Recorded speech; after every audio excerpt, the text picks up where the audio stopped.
Hello, welcome to Virtual Concert Hall's live music channel. Thank you for joining us today. This is a really exciting day. We get to present some really good content and interview with the one and only Jennifer Savage, as well as some music by Gershwin. Our channel is dedicated to bringing live performances and events from international artists delivered to you, our audience, from around the globe.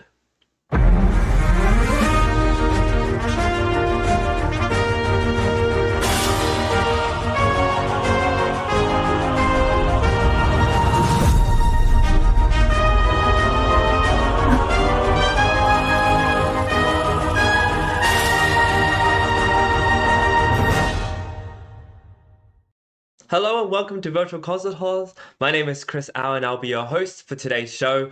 You're going to get a lot of really exciting music content and interviews with the one and only Jennifer Savage. It's a special feature on her and her experience performing with the Lviv Philharmonic Orchestra of Ukraine. She herself went there sometime last year. I'll let her talk more about her adventure later, but she went there and performed the Gershwin Orchestra of Ukraine, conducted by Theodore Kucher. And what an exciting time. A few days ago, we released the interview I had with the incredible maestro Theodore Kucher, and he's one of the most recorded conductors living today. And his pedigree, his lineage, as well as his education has brought him to amazing conductors like Lauren Mazel, and you can hear some of his stories in that interview if you check it out on our YouTube channel.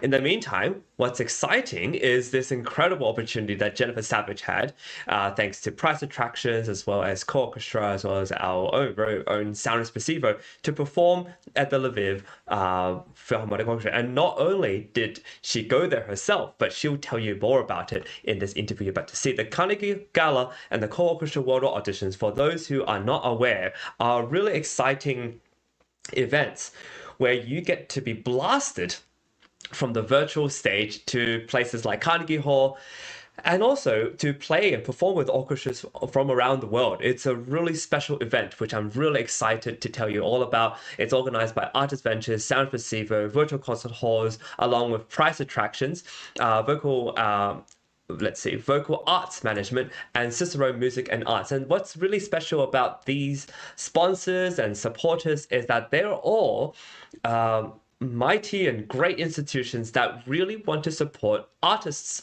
especially those who are out to create and curate their own careers. It's a really special event because these co-orchestra auditions are designed to let you, the musician and the student, the music lover, and to give you a chance to perform worldwide with incredible artists and incredible orchestras. So what's the goal? The goal of these auditions, which are held online, and for those who are interested, please go to our website at soundespressivocompetition.com for more details on this upcoming season. Yes, we are holding auditions. Yes, we are. Actually, what's really awesome is right now in New York, the other part of our team, the on-ground team, is actually in New York preparing for some Carnegie Hall performances. And yes, they get to perform with the Orchestra Manhattan. And so all of these exclusive and incredible opportunities are available for you. So visit our website, and the goal of these auditions, which are generally held online, 99% of them, in fact 100% of them are held online, and those aren't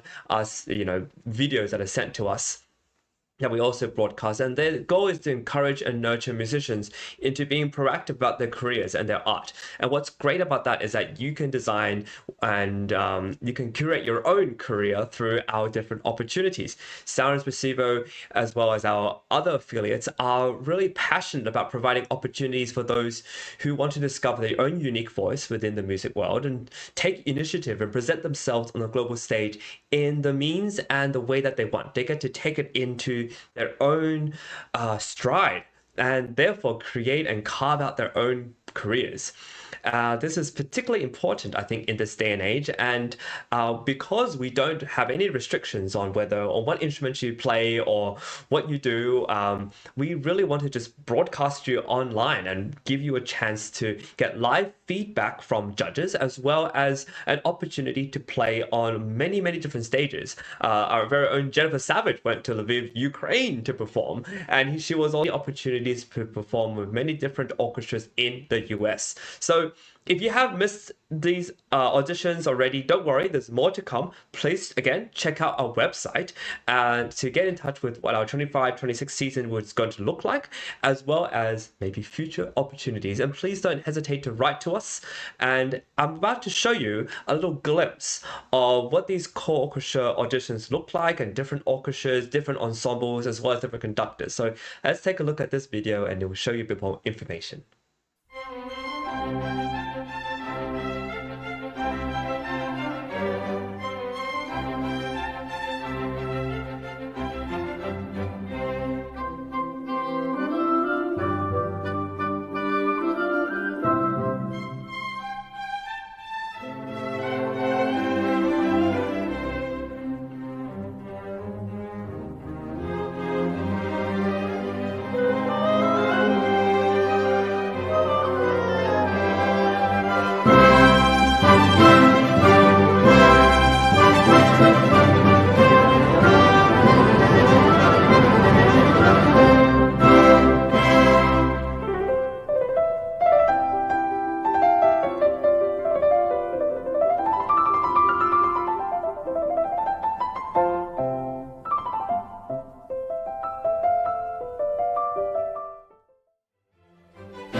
So as you can see, there's so many different opportunities, different orchestras that have teamed up with us in order to offer you, young musicians or older musicians or more mature audience musicians, a chance to pieces that you want to play.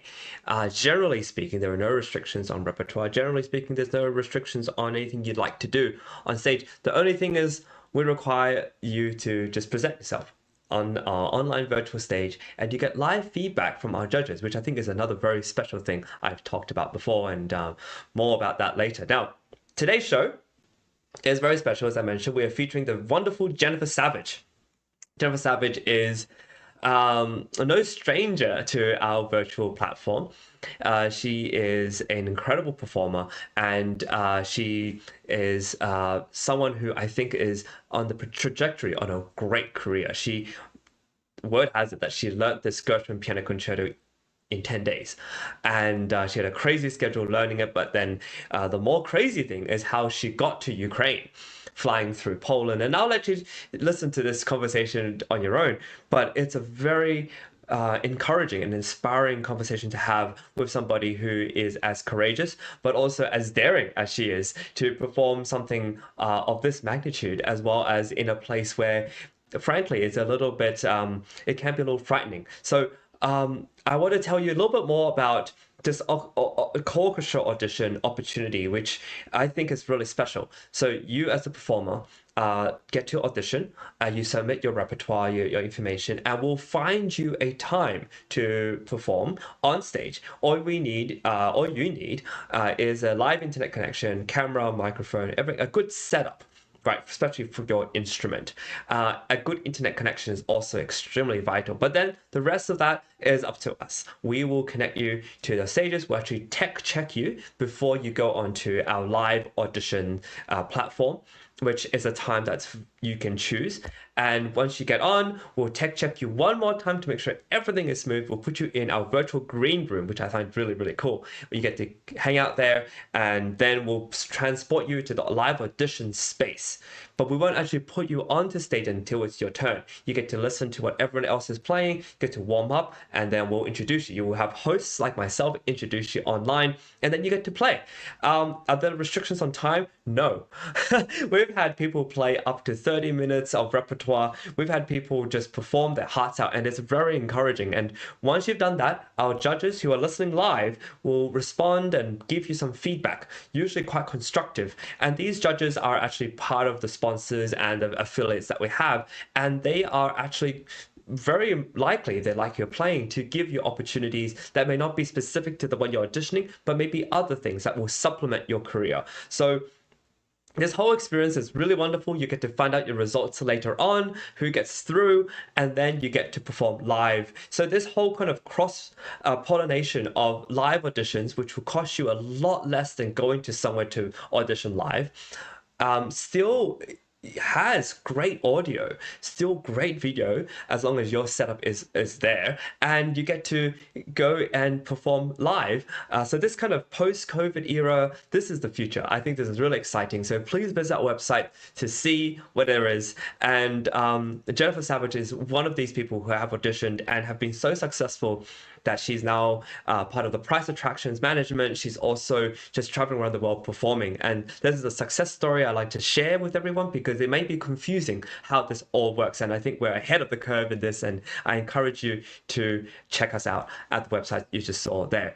Now, without further ado, I think it's time just to get the interview going. And after the interview will be her live performance of the Gershwin Piano Concerto in F, which she performs all movements with the Lviv Philharmonic Orchestra in Ukraine. I think it's a really extraordinary performance and interview as well. She's really fascinating. You get to hear me and her just have a really nice chat before hearing this extraordinary performance. So I'm not going to get in your way anymore. Let's get the show on the road. And without further ado, the interview and performance by Jennifer Savage.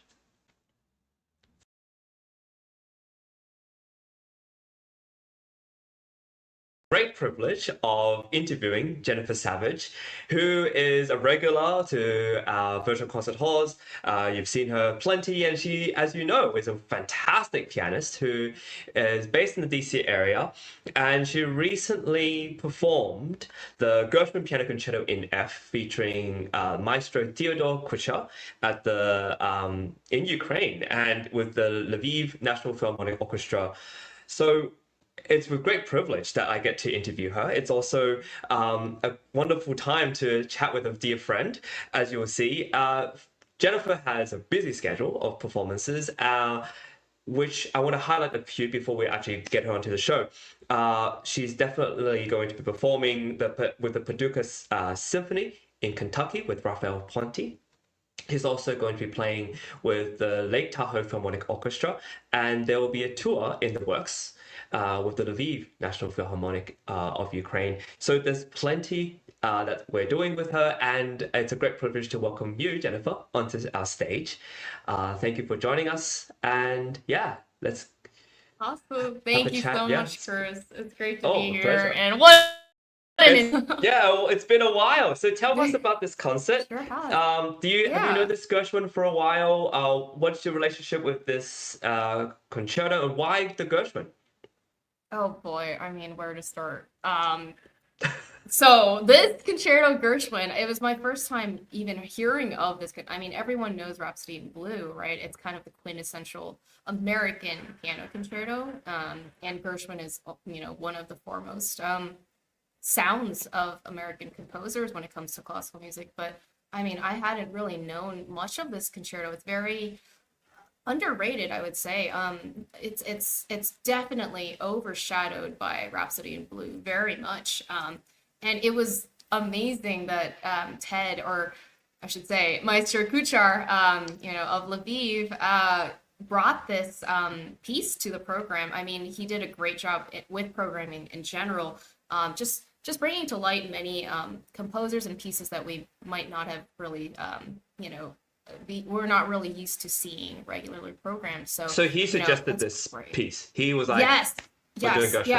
And we talked about, it was his infectious energy for that, I think, his infectious energy for trying to bring the American spirit almost to Ukraine was just beautiful and just exciting for me. So, I love the piece, but I did not know it at all. I learned it in 10 days or so. You learned it in 10 days? Yes. Is it possible? So it's would you Paper. how would you say as for the pianists out there, like because I don't know this piece either. Yeah, Would right. you no, like Underrated.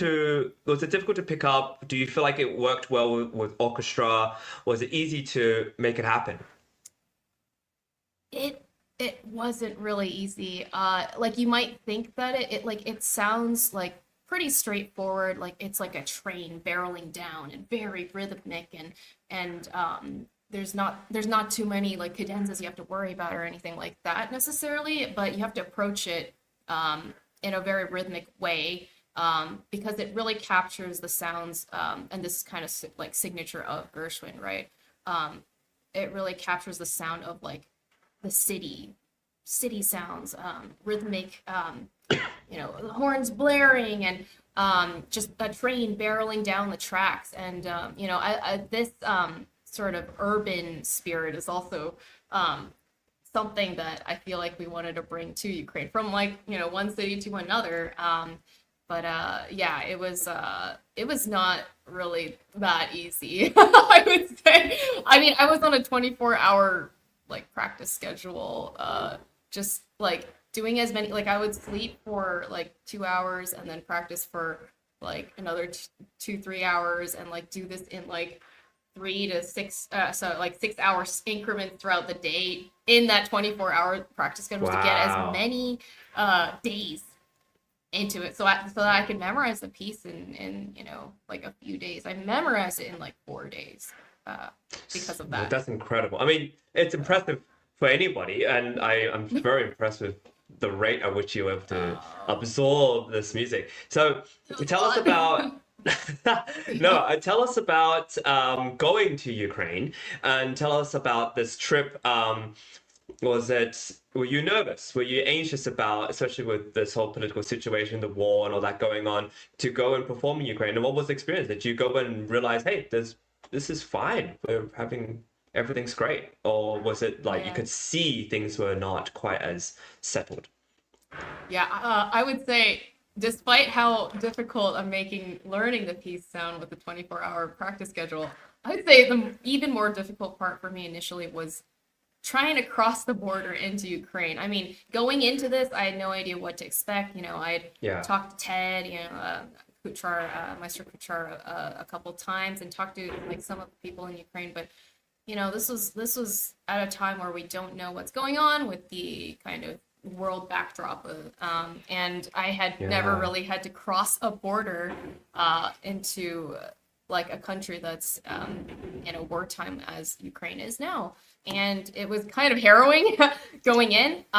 So what I did was I flew into Krakow, Poland, because there's no air travel, direct to Ukraine, obviously, at this time, and I took the bus over, which was it's a 4 hour distance or so, but it ended up taking about 6 hours because you have to go through checkpoints to get through the border into Ukraine, and that was nerve wracking. I mean, nobody spoke English. It was in the middle of the night. You just fly in, and I was just wondering, do I get in and out as quick as I can? What can I do to try to be safe? Did But you have yeah, someone with you, or were you on your own? I had a friend. I was lucky to have a friend with me that wanted to come to Ukraine. Awesome. And Thankfully, I was originally going to go solo, just try and wing it myself. So I'm super grateful. At least I wasn't alone for that part. But yeah, it was a surreal experience, kind of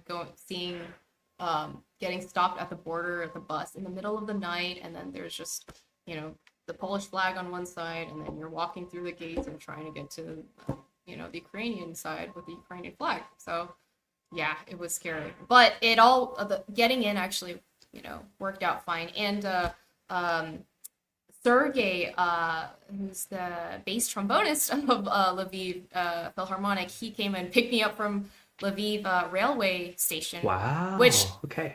was awesome to just one of the orchestra meeting the orchestra immediately, one of the orchestra members immediately. But Hmm. it was scary. It was definitely scary at first. I mean, everyone was worried for me, and the Lviv railway station actually had just been under attack like 2-3 months earlier. So it was definitely kind of harrowing. But Yeah, but it what ended up being amazing. Yeah. and how was it actually being in the city?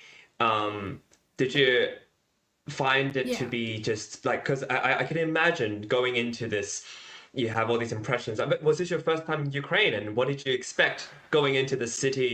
Because you also had to eat and live and hang out there, Yeah. right? Like, Yeah. you're not just there for the concert and all right, bye. It's this sort of like you got to live there for a few days and get to Yeah, know some yeah. people. What was that like? Definitely. I mean, originally I was like, I'm just gonna get in and out. I don't know if I need to stay around in case it's not safe. But Right, exactly. everything changed once I got there. This was my first time in Ukraine. It was beautiful. I mean, the city was just gorgeous, filled with like amazing architecture, like cobbled stones, like beautiful parks and like cute cafes and like historic, like ornate like buildings all over. So that was amazing. It's funny because like once I got to Ukraine, I realized like everyone's just kind of walking around, you know, like minding their own business. I mean, it was pretty normal, really. You didn't really see signs of, the turmoil, right? Like that's going on, aside from occasional like guys going by in like military fatigues. But it was really normal. And aside also, well, a bit of a sad thing was I noticed that some of the historical statues in Lviv were just covered up and protected by scaffolding. And just it wasn't just like constructive, like they're trying to renovate or some, or like do some maintenance or something. It was definitely like they were trying to protect some of their cultural heritage in these statues and works of art around the city. So that part was a little melancholy to see. But once I got there, I mean, I almost didn't want to leave. Like I actually wanted to stay longer. I How long were you there? regretted almost. How long was this? So you got there, Um, rehearsal day and then performance, or Yeah, I got there, I think around like December 17, 18, and then the concert was the 20th. And then I just stayed for like just like a half day or so. I only had the next day left and before I took, the soonest originally planned the soonest bus back out and back to Krakow to Poland. So I kind of wanted to stay longer. It was beautiful. I mean, the people were amazing, and yeah, I would have loved to stay there a little longer. Oh, I had some borscht soup and like oh, some nice. traditional like Ukrainian Yeah, food, and it was all really delicious. I went to this cafe Kritka in the city center, and it was cool because it was an underground like bomb shelter themed restaurant, and I'd never been to something like that. It was really cute. And then yeah. there's That's so also cool. there's also a cool Golden Star Cafe nearby, right by the historic George's Hotel, which back to kind of the Lviv Philharmonic part. I was lucky to have Ted and the Philharmonic put me in that hotel, the George Hotel, which is very historic. It was established in like 1901, I want to say, and Okay. it's gorgeous. I mean, it's so gorgeous. It's so old and like historic. I mean, many poets and composers, even I believe Franz Liszt even stayed in one of the balcony rooms there. That's awesome. Many Wow. writers and great figures passed through that gorgeous hotel. So yeah. Amazing. And what was it like? I'm curious to know, what was it like to listen to this orchestra play and rehearse with them? I mean, sometimes I feel like, some orchestras in Europe might be more intimidating because they live and breathe this, this music. Yeah, for And sure. I would agree. and it means a lot to them because it's like Yeah. we are holding on to some of the freedoms we have left, and this is not just a gig, this is part of our life and part of our lifestyle. So what was it Yeah. like to play Gershwin with them, and what was it like to work with these orchestra members? Yeah, it definitely was a little bit intimidating at first. I mean, because they're one of the like top orchestras in Europe. Yeah. And we're playing stuff from Western music, classical music history, like traditions. So it was a little bit intimidating at first, but I meeting the orchestra, the members of the orchestra was amazing. I mean, Sergey, the bass trombonist, Andre on bassoon, Taras, you'll hear him in the second movement on trumpet. I mean, the people of Ukraine and the people of the orchestra, everybody, they were very warm and so nice. And despite everything that's going on, it was amazing kind of connecting with the people of Ukraine like that. Yeah. What else was in the program? Were they Um, doing American themes? So they did like American in Paris or something in the second half. What else was on the program? um, the piece that really comes to mind that I really loved, it was the Ginastera actually, which it was really cool. We talked a little bit about the programming earlier that Ted did. I think he did a wonderful job again bringing these like kind of you know hidden gems of pieces. I would say like the Gershwin, a bit of a hidden gem, a gorgeous theme in the second movement, really gorgeous theme in the second movement. Um, and also the Ginastera, I think it was the Danzas number 5, which the orchestra, you could just tell they loved what they were playing. I mean, it was, Yeah. like you wanted to dance. It's I mean, I fun. feel like, Yeah. yeah, I saw people in the, in the audiences, which, by the way, the Great Hall was just packed. Mm. Like it was a gorgeous hall, chandeliers, like balcony, like a good size, like a full balcony as well, just filled with Did you feel people, like you just were packed. like transported in the past a little bit? Mainly because like well, the place, the venue, the fact that the concert hall was packed. Did you feel like, oh, I've The just been hotel. transported back in time? Yeah, a little bit. I would say, yeah. Starting from like, I definitely felt transported. That's like a great way to put it. Starting from the hotel, it was like a Yeah. surreal, just like trip to the past. Just everything you're surrounded with is just reminds you of like those times. And the hall, yeah, the architecture that's around you. It was really, really cool. That's a perfect way to describe it, really. That's awesome. Yeah. Wow. Mhm. So you there's a works of a tour with Lviv Orchestra, National Yes. Philharmonic Orchestra, which I'm sure we'll release and we'll talk more about once you have more dates and things confirmed. Stay Um, tuned. yeah. And you have all the other concerts coming up too. Do you know what you're playing? Or are you gonna have to learn it in Yeah. 10 days? Hopefully not again. Not another 24-hour practice schedule. Yeah, I hope yeah. this is not a regular recurring thing. But it's good to Well, know since that you've you done you it can, now, since you you've done know. it now, Yeah. people are just like, oh, she can learn things in 10 days. Doesn't matter. We can tell her what to learn 10 days before the concert.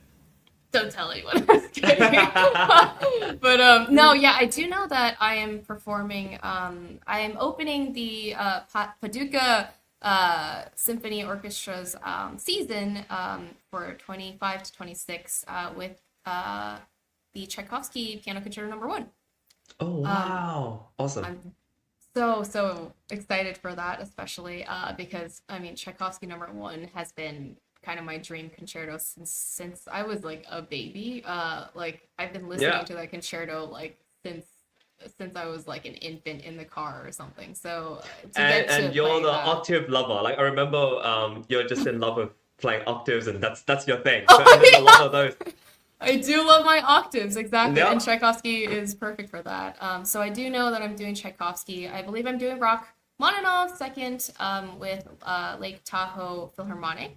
That's Fantastic. with James Rowie, and I believe the summer or fall of maybe like September or so this year. So looking forward to more Russian programming Yeah. because I really love that stuff. And where are you in terms of um would you say in terms of your career, what's happening with you? Are you just taking these concerts one at a time and figuring things out? What else are you doing? Are you trying to, let's say, do a bit more chamber music? Like what do you feel like this upcoming summer and season will look like for you?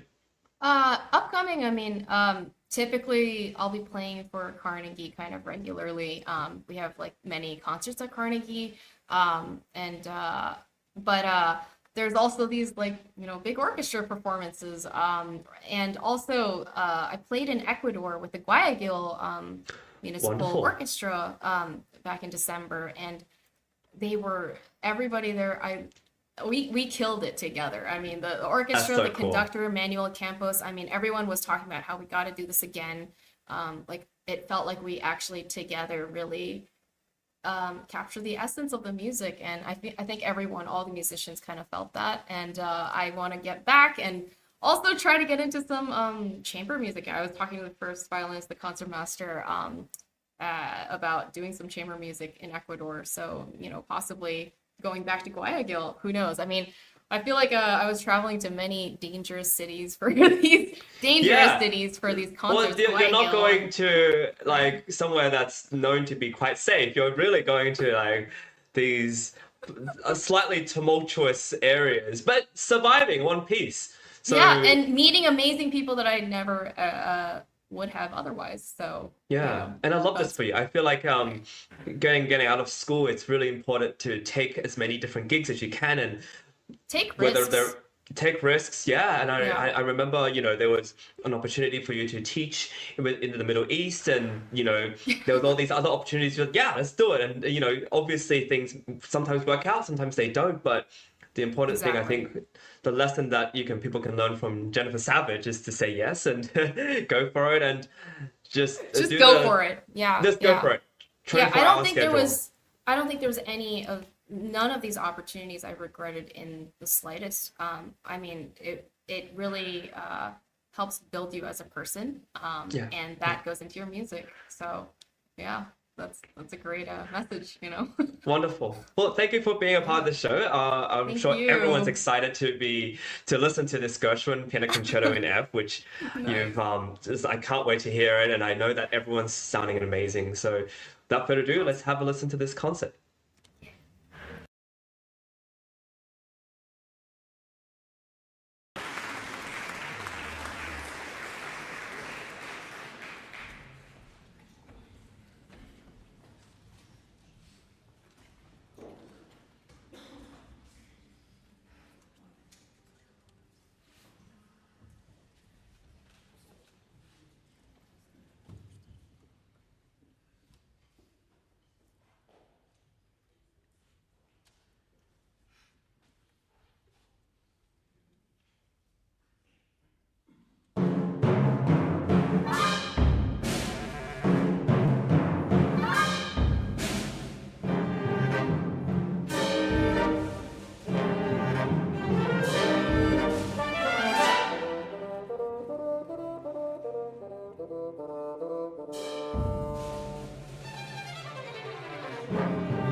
Wow, that was incredible. Breathtaking. What a piece as well. I don't think it's played very much, this Gershwin Piano Concerto in F, but by golly, it's a great piece. So, what is there to say? Congratulations to, of course, Maestro Theodore Kucher, of course, Jennifer Savage, wonderful and fantastic pianist who blew us away in Ukraine herself. She traveled there in December 2024 to record this, to play this, and to perform this. And what a triumph that was. So, if you are interested in being like Jennifer, who travels around the world and performs with orchestras, please feel free to look at our website, check us out, and we'll have many more opportunities to um, connect you with the best orchestras and conductors out there. There are so many different kinds of opportunities, concert series, and orchestras all around the world. I think sometimes people get kind of wrapped up in their own bubble.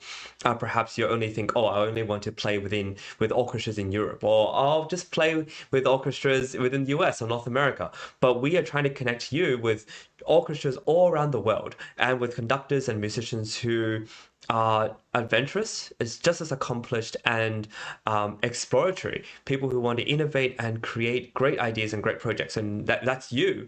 Then feel free to connect, and you have to actually audition for a place.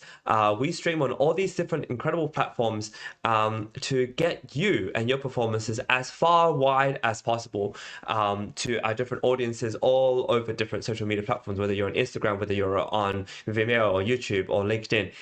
We are there because we decided that it's in your best interest and in our best interest too to be in as many platforms as possible, and you can comment, like, and subscribe, and to connect with us. I think this world of internet is not going away, and I think that incredible live stream events like this with excellent audio and video is the future, I think. So feel free to join us, please. I want to tell you also about our Beethoven project, a really fantastic project that has been launched by Virtual Concert Halls and presented as well as produced by Architects of Music, New Media Productions, and Virtual Concert Halls. This you see on the screen is Beethoven Symphony Number 1. There's a documentary that's being made, and we are showing clips of these Beethoven symphonies one by one with a documentary series that's added on to it. There's music as well as a documentary by Larry Rabchak, an incredible narrator, commentator, as well as music educator who really is passionate about dissecting these pieces into really wonderful blocks that are really understandable. They're clear, they're interesting, they're filled with historical, social, and political context. And I think that's something that is really interesting. It allows you as an audience member to learn more about what you're listening to. It's not just simply listening to this incredible music, but to understand how this music is constructed, how this music is has been composed. And the notes are by no accident. And although Beethoven is a genius in himself, it took painstaking effort and dedication and labor to put all this together. And Larry Rabchak, who is an incredible music educator, puts it all together. And so this Magnificent Nine Beethoven series is for you, and I cannot wait for you to enjoy it.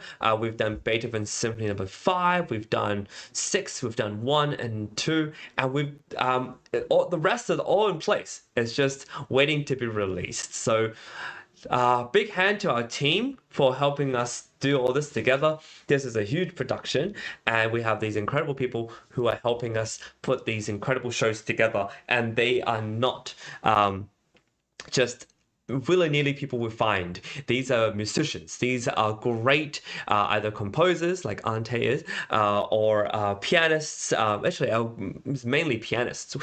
These are all musicians who understand the nuances of the performing arts, and yet they're also in the technical side of things, which is actually an incredible help and an incredible use to be able to live stream so well on these social media platforms. So big hand to our team. More shows to come, and I would love for you to join me there. Thank you so much for watching. This has been a pleasure to feature Jennifer Savage. We're playing the Gershwin Piano Concerto Number 1, including an interview, which if you scroll back, you'll get to see. And until next time, take care and happy music making. Bye.